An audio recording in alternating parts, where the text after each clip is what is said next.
ओम श्री परमात्मने नमः। अध्याय 9। इस अध्याय में भगवान ने जो उपदेश दिया वो विधाओं का राजा है और जो भगवान ने अपने आप को प्रकट करके अर्जुन को अपने शरण होने और अपने में मन लगाने के लिए कहा वो संपूर्ण गोपनीय भावों का राजा है। इन दोनों राज विद्या और राजगृह को तत्व से समझ लेने पर योग का अनुभव हो जाता है। अतः इस अध्याय का नाम राज विद्या और राजगृह योग रखा गया। इस अध्याय में 34 श्लोक हैं। भगवान इस संपूर्ण जगत के महाकारण हैं।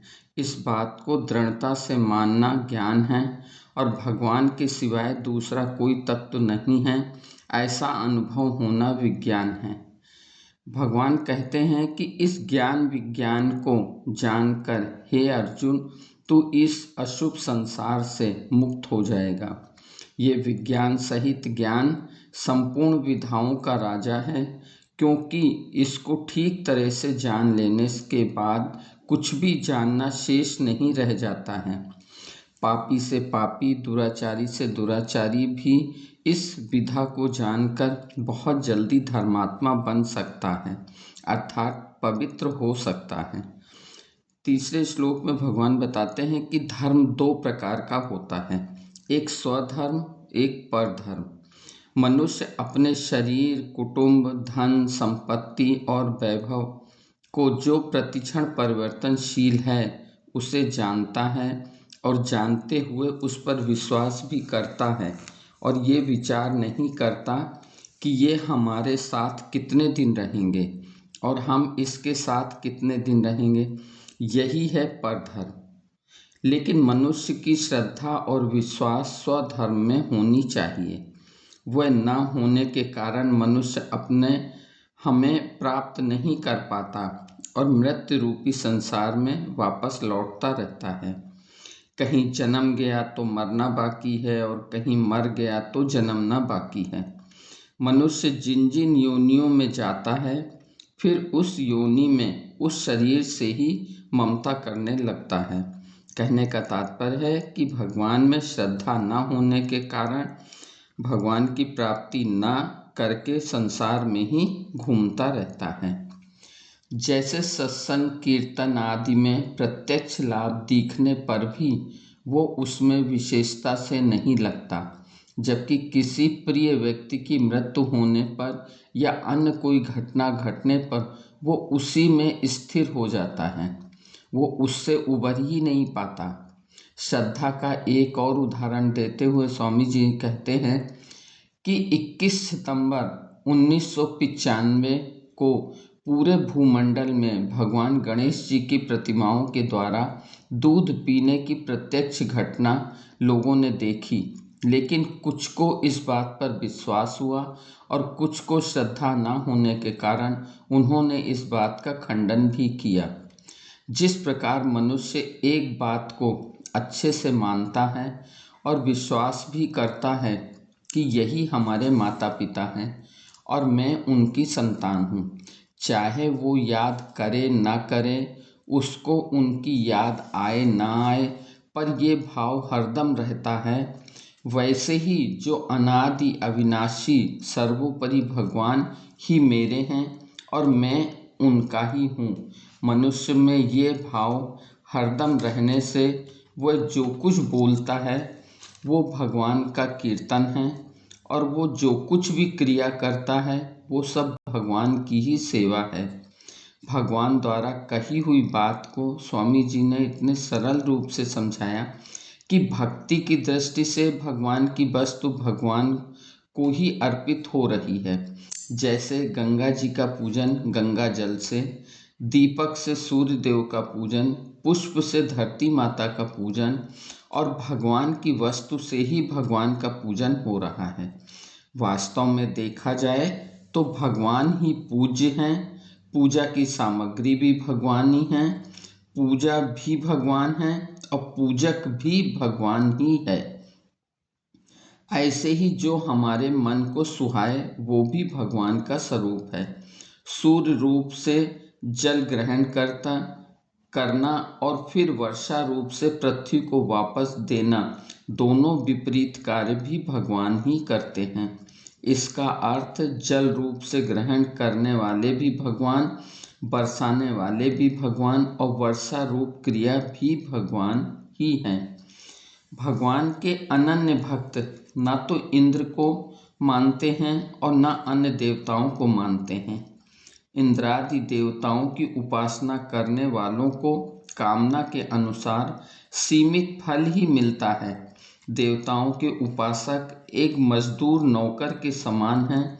भगवान का उपासक घर के मालिक की तरह है। जैसे मजदूर काम करता है तो उसे काम के अनुसार ही सीमित मजदूरी मिलती है, पर घर का सदस्य काम करता है तो सब कुछ उसका ही होता है। इस 26वां श्लोक बहुत ही सुंदर है कि पत्रम पुष्पम फलम तोयम यो में भक्त्या प्रयच्छति तदहम भक्त युपहत मश्नामि प्रतात्मना।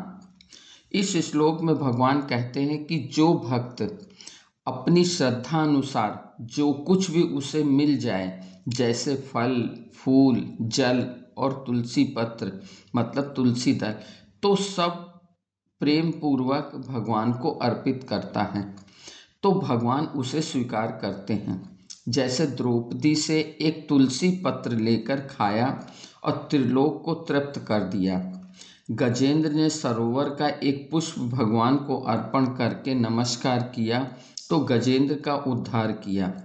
शबरी के दिए हुए फल खाकर भगवान इतने प्रसन्न हुए कि जहाँ भी भोजन करते वहीं शबरी के बेरों की प्रशंसा करते। रंतिदेव ने अंत्यज रूप से आए हुए भगवान को जल पिलाया तो भगवान ने उन्हें दर्शन दिए।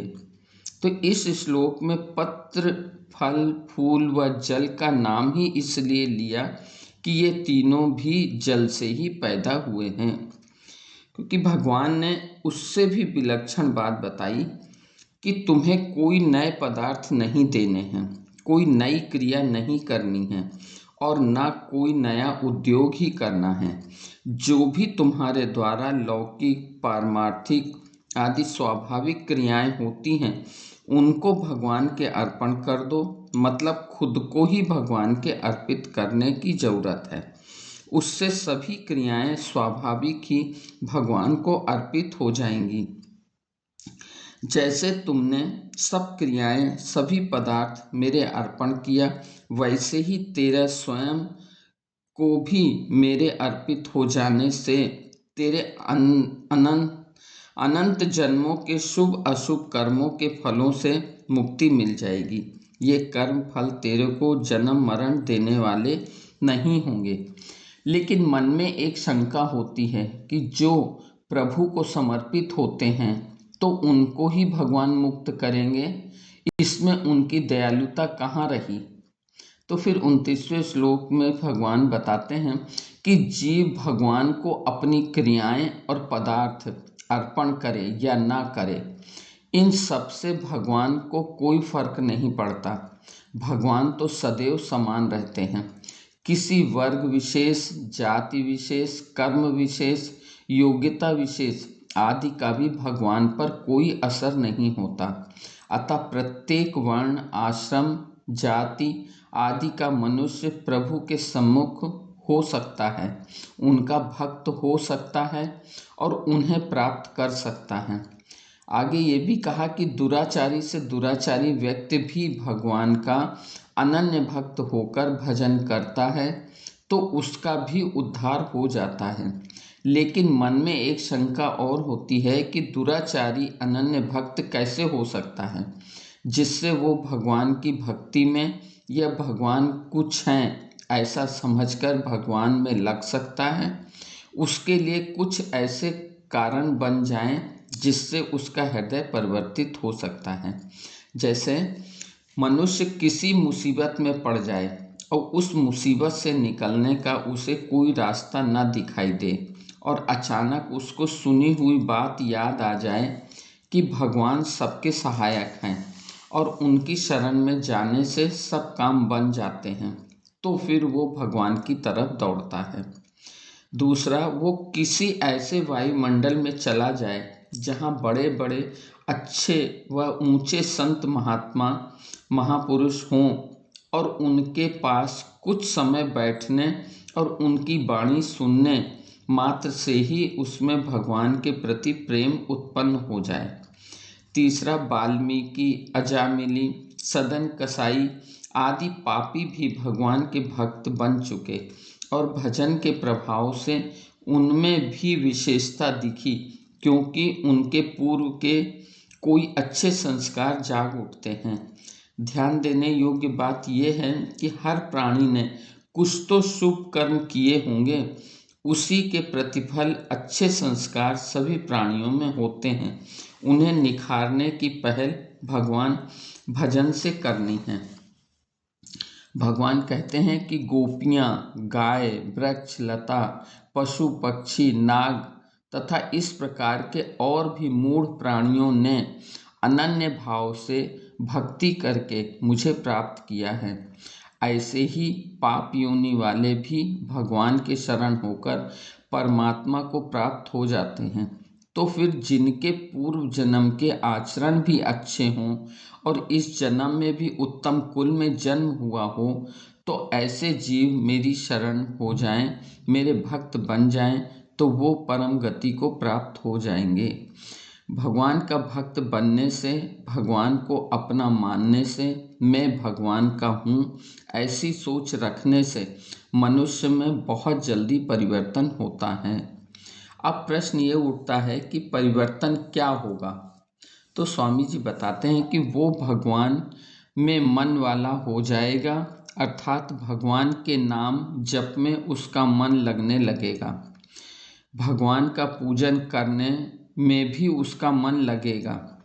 सबसे बड़ी बात कि वो भगवान के बनाए विधान को स्वीकार कर हर समय खुश एवं प्रसन्न रहेगा।